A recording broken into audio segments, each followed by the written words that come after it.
So, like I said, what I wanted to do is I just wanted to show you guys a little bit more of the masking features. But before I even get to there, right, we kind of did some masking here. But once we get that masking, we could easily go in here and do something like, say, draw sharp, right? We have the crease. Crease tends to be a little bit more subtle than draw sharp. So crease is better for like wrinkles and muscle fold skin, stuff like that, right? I find draw sharp tends to be a little bit better when you're trying to kind of do something a little bit more of a gash, right? More of a gash. So remember, S, of course, if you left mouse drag, it'll kind of control the brush size. But also the left and right brackets, right? But with S, you just hit it, and then you just drag left or right.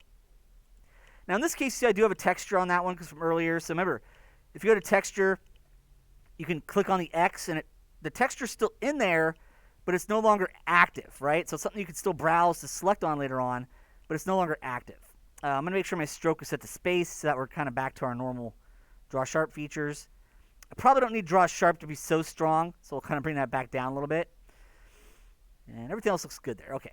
So remember, draw sharp is just a great way to kind of come in here, and we just do some nice little gashes, right? Maybe make my brush size a little bigger. And this can kind of just give us some nice little gashes in here to kind of make this claw area at the end here. And obviously, if you have a Wacom pen or tablet, that'll work even nicer for this stuff, right? But you see how we can just kind of come in here and do little gashes. So you can see there is a distinct difference between draw sharp, which has kind of got more of a subtle pinch effect, crease, and the draw sharp brush, right? Remember that second one is draw sharp. Crease is kind of the bottom of the blue ones, right? And you see draw sharp just kind of gives us this kind of nice gash. So believe it or not, they're both quite useful, and it depends on what you're looking for. If you're looking for something more subtle, crease is better. If you're looking for something more dramatic, right, draw sharp, right? It's much more of a gash. There we go. And of course, if we want to, we can come in and hold down Shift for smooth. Because oftentimes, we rarely have something without some kind of subtle or a softer transition, right? Rarely does something just go right in and just kind of stay the same width or thickness. So oftentimes, kind of at the end of the effect, you hold down Shift, right? Shift does your smooth. Remember, it is a brush, though, right here, right? That very top of kind of the orange brushes is smooth. Shift just kind of automatically turns that on. And so you can come in here and you just kind of soften out certain areas for the gashes, right? So don't be afraid to come in here and soften areas out if you need to and to kind of fade the tops, right? You often have kind of smoother or more subtle or more faded transitions from one area to another. But you see how it kind of gave us this nice little kind of extra little claw detailing there, right? And of course, you can go in and further detail it with crease or draw sharp. But I just wanted to kind of point out and remind you guys, hey, draw sharp. We used it up here to get these nice gashes with the line stroke. But you can also just use it freeform to get some cool kind of gashes in, like, say, a bone, right? This maybe is like a bone or, as it usually would be, it'd be more of like a cartilage, like a nail, right? Believe it or not, like claws and fingernails and horns and even like the hoof of a horse are actually basically fingernails. They're made of that same kind of stuff. Now, I did kind of get that cool effect kind of inflated out by masking, and I wanted to show that again before we get to baking down normal maps. Now, that was about masking, right? This is one of the things that we did yesterday. I started showing off yesterday before, we had the kablooey system with the TV. So remember, we're in sculpting workspace, of course, and I've got sculpt mode on. Remember, the quick key for that's 5, right? And you have this whole bar of tools on the side, right? And there's a little slider bar here, right? So you can left-click drag on that little slider bar. But if you put your cursor right over the brushes, scroll wheel will work, right? So usually we don't use scroll wheel as scroll wheel in 3D. We use it more as like a middle mouse button, and that's kind of usually a good default to have, right? But as we work, you'll find there are parts of the interface where he's not here today.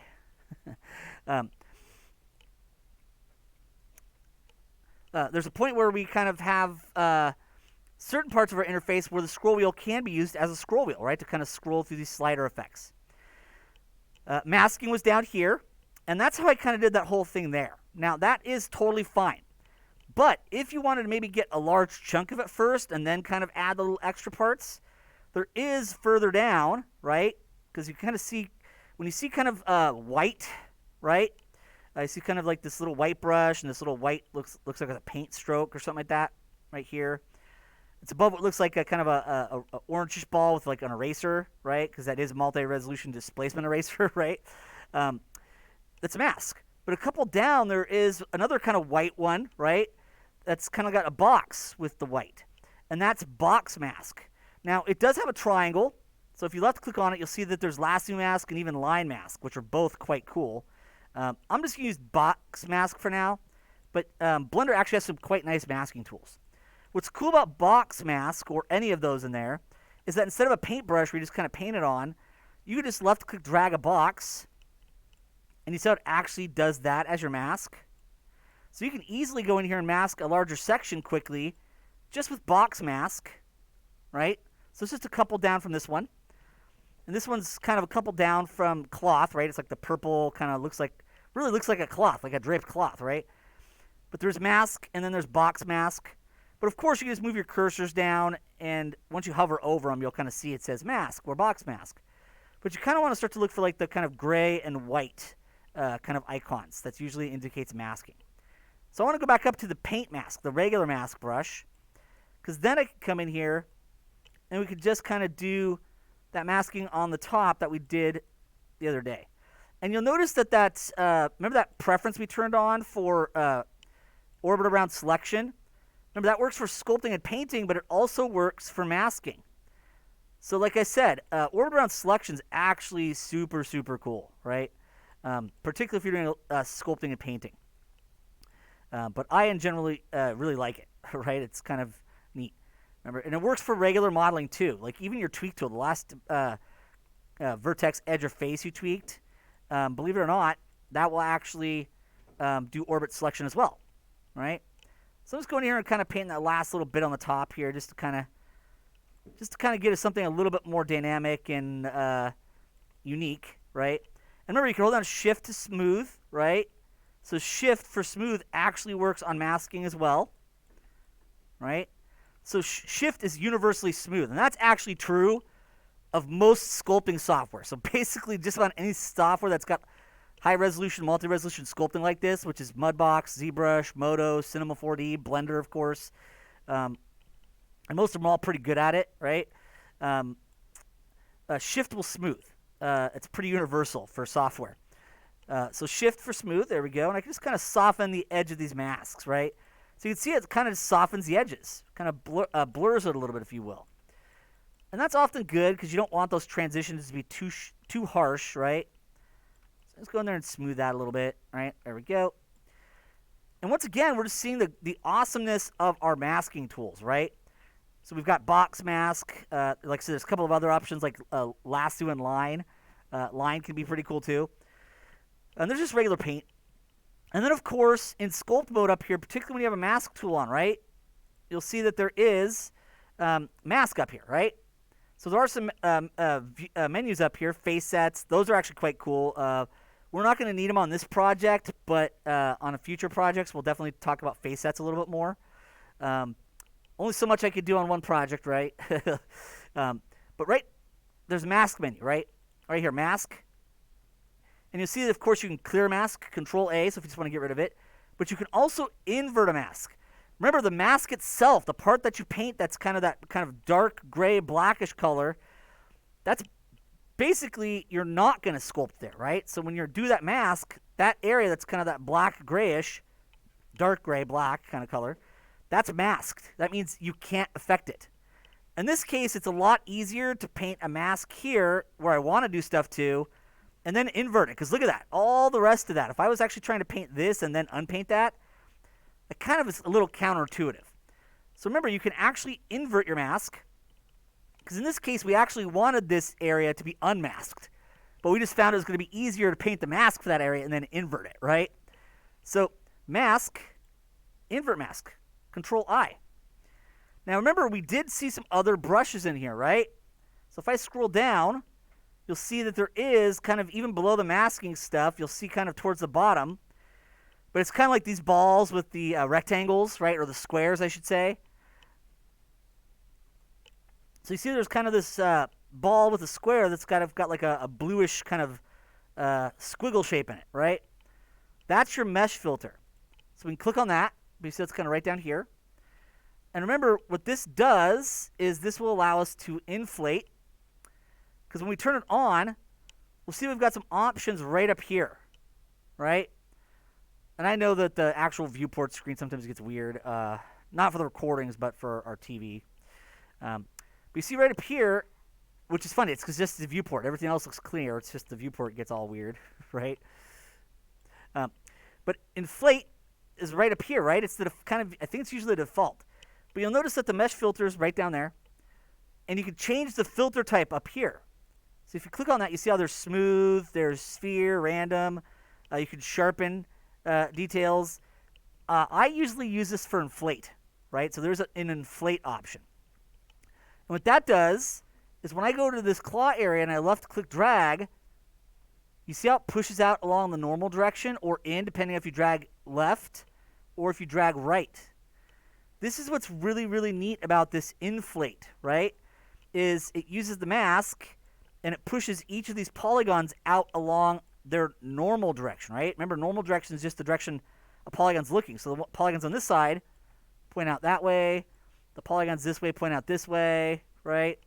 So your inflate kind of pushes them all out basically largely along their normal direction.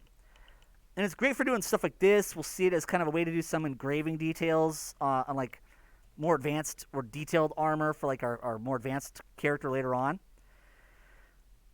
So masking and just mesh filter inflate can actually do some really, really cool stuff. Now at this point, I'm going to go back up, right? You put your cursor over the actual brushes, scroll wheel up, go back to draw sharp. Now I could leave the mask on and do all this draw sharp stuff, but you know, clear mask, Control A, we'll just get rid of it so we don't need it anymore.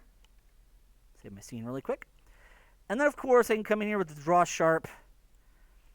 And we just kind of do that extra little detailing that we had.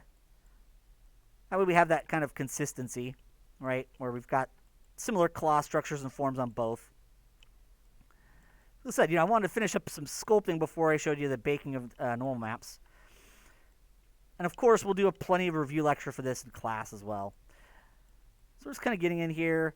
Now you might see a little bit of dotted lines. That can be the stroke spacing, right? So if I turn that spacing down to say like 10%, you'll see it'll be a bit smoother, right? So remember, spacing should generally, if you want a pretty continuous stroke, spacing should be low. If you want more space in between kind of each instance of the stroke, like we saw some of our image sculpting, then you would want to adjust your spacing. Now, of course, I can hold down Shift to smooth because we usually want to blend those transitions and soften some areas, right? So remember, Shift for smooth, right? And this just allows us to soften areas out that we feel like are a little too intense, particularly at the edges up here. It allows us to make a more subtle transition, which you'll often see is the case, right? Parts and details, even if they're deep gouges, kind of aren't an even gouge, right? They do kind of fade in certain areas, right? So that smooth, Shift for smooth, is super useful for that stuff. It's very important as part of your tool set to kind of do those things. All right. And I feel like that's actually a great place to leave our sculpting for this, right? So what I wanted to do now is I really wanted to talk about normal map baking. Now, you could do it stock through Blender, reasonably easy, but it's even easier to do it with an add-on called textools, right? Textools.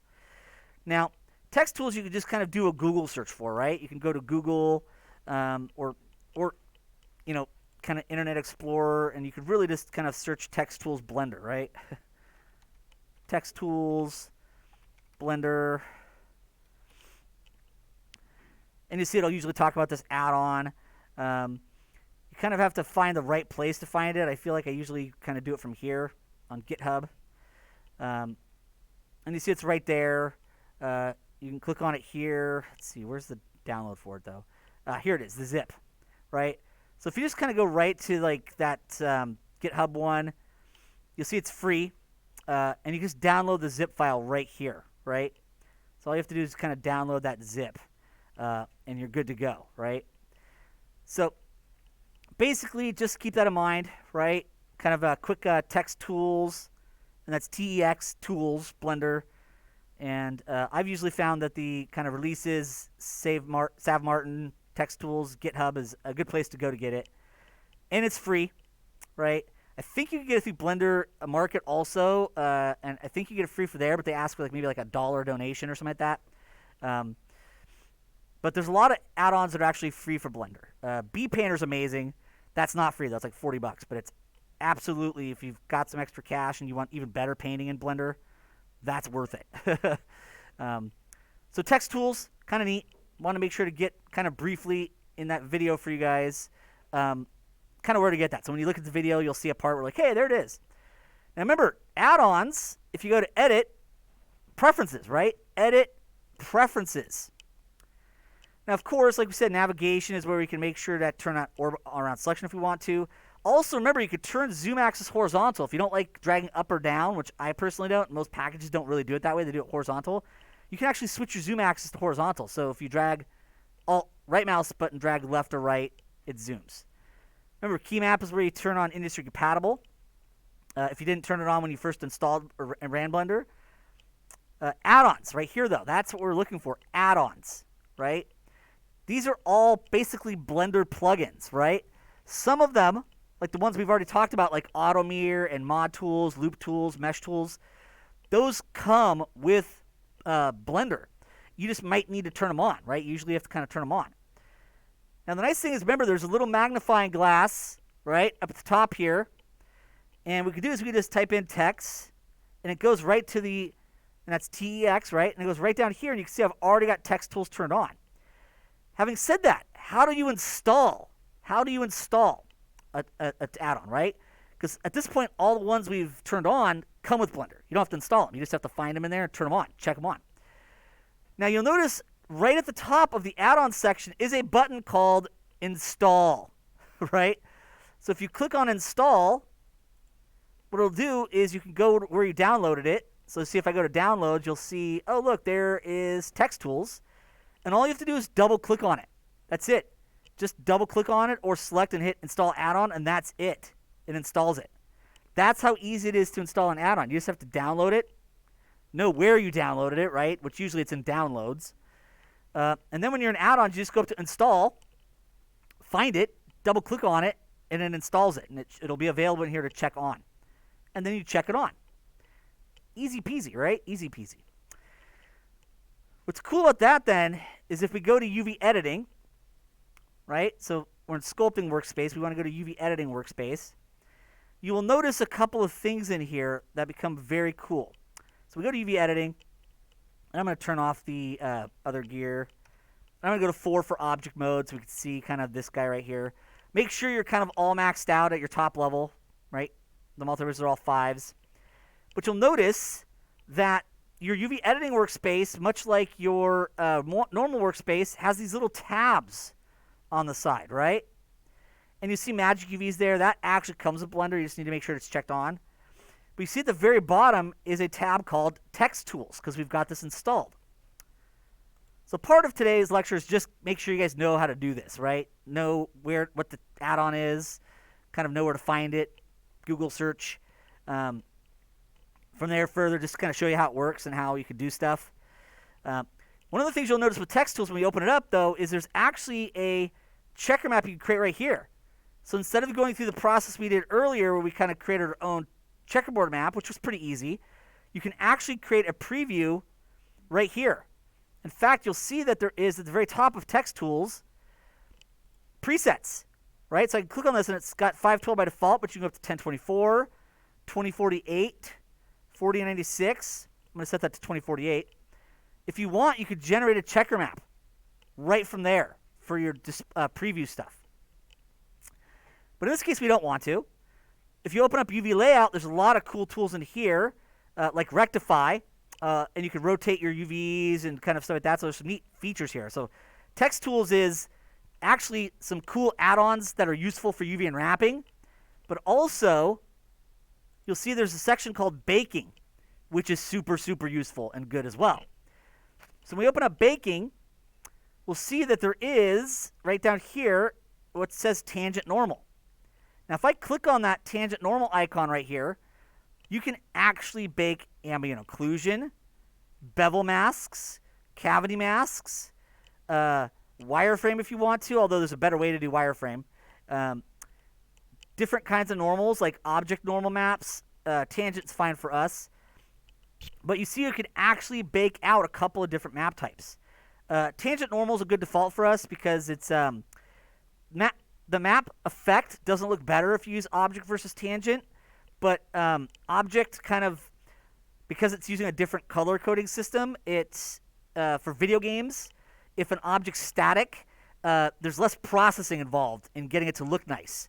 So usually, even though the quality, the visual look on the model is indistinguishable if it's a tangent or an object normal map, they're colored differently, and that can kind of allow like objects that just sit there like walls or crates that don't move.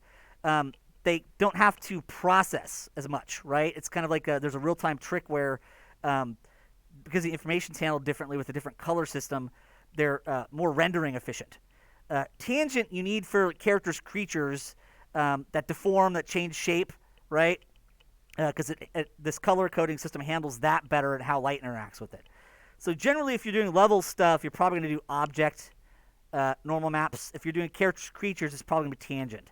Visually, they look identical, right? You wouldn't see a real difference on the model itself.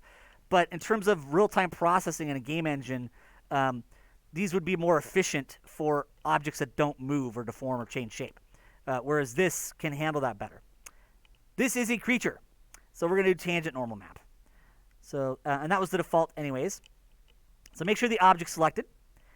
And you'll see there's a button called Bake, right? There's a button called Bake. I'm going to say this really quick. I'm going to hit Bake. Because we built this as one mesh, there's no other meshes, we're using multi-res, the baking can just automatically bake a nice normal map with no setup at all. That's one of the reasons I love it, right? You don't have to play with distance. You don't have to have a separate mesh. So you'll now notice all of that detail that was built into the sculpt, right? See if I zoom in here, it really changes the surface, right? But you'll now see that that's been taken and extracted out into a map, right? See that detailing there? And it uses the different colors. You notice how there's kind of red, magentas, greens, blues? It's actually using your X, Y, Z axes to give these color. And depending on which direction they look, it'll be a mixture, right? A lot of the polygons aren't exactly on the Z, Y, or X. And so you'll see that it kind of will have like magenta or teal, aqua, right? Because it's getting the normal directions of a bunch of different polygons, millions of them, right? And so what you're doing is you're taking that detail that we sculpted and you're baking it into a texture. But now you see how it's actually lining up to the UVs also. That's why you need the UV unwrapping. So once we've done that, one of the cool things is at this point I could say, hey, that's made. Now it's not saved yet though. So you see in the UV editing workspace, there is image, right up here. And you'll see we can click on that image. It's kind of got a little asterisk. That little asterisk indicates that something needs to be saved, that there's something in there that if you don't save it, you might lose it. So if you click on image right up here, you can go to save or save as if you want to rename it. And it's already in that folder, so that's good. And we can just save the default if we want to. Cab, tangent, normal, save as. You can save it as a higher color depth if you want to, or a different format, but the default should be fine for us. Save it. It's now saved, right? If you want to make sure that all of these things get saved with your Blender files, go to File, External Data, Automatically Pack into Blend File.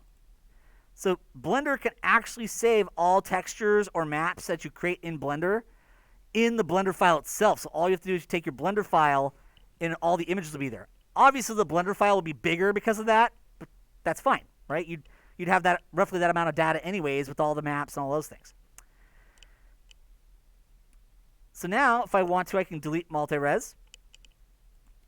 And you see that's kind of our low res there, right? And if I go to the shading menu, right? I like going to shading menu to do this. So you see how there's UV editing, that's where we baked it. Go to shading, right? The little shading tab there. And in this case, we see that we can see our model. But we can also see our shader itself, our material, and all of its controls. Now, in this case, I want this to be a distinctly new material.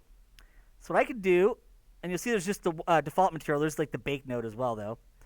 So I'm just going to go to material here, and I'm just going to change the name, call this crab body. So you notice how you can actually just kind of make sure the material's selected. Just go right here and change the name. Now, in this case, we don't want this node, right? So I'm just going to delete it for now. And I'm going to go to Add, right? There's a little Add button here. And usually if you want to see all your nodes, kind of tell it use nodes to be checked on right here, right? Add. Let's see. Texture. Image texture. You see how it drops that node back in there? Now, technically we could go to Open to find this, but believe it or not, it's in Blender already. So if we just kind of go that little landscape control, right? I'll zoom in here a little bit so we can see a little better. Remember, there's that little kind of picture one, just like on our other stuff. We click on it, we'll see that there is the normal map. And so we just tell it to use that. And what we do is we left-click drag on the color dot. You see how it drags a line out. And we could plug it into normal down here. And you can now see we start to have the normal map show up. But we like to control the strength as well. So what I do is I go to Add, Vector, Normal Map. You see how it creates this new node? Now what's cool is if you move this node over that line, you see how the line becomes brighter white? We click on it and inserts it right in there. And of course, I can go here, I can click on this and tell it to use crab body UVs. And I could tell the strength to be higher, like say 2. And now we can see we've got a normal map on there. But you'll notice that it doesn't change the surface, right? So it's actually baked that normal map detail into a texture that works on the low-res model. So you can see how we can see all that detailing now actually on the model, but it's on the low-res version of it. That's how normal mapping works. I'm going to save scene as, so I can save this as maybe underscore normal, so we can know it's the normal map version. There we go. And I think I'm going to save the gear for another day and another video lecture, so that way you've got 2 videos, nice reinforcement of it. We're getting already to like almost 9:40. So I think that'll be a great place to stop recording.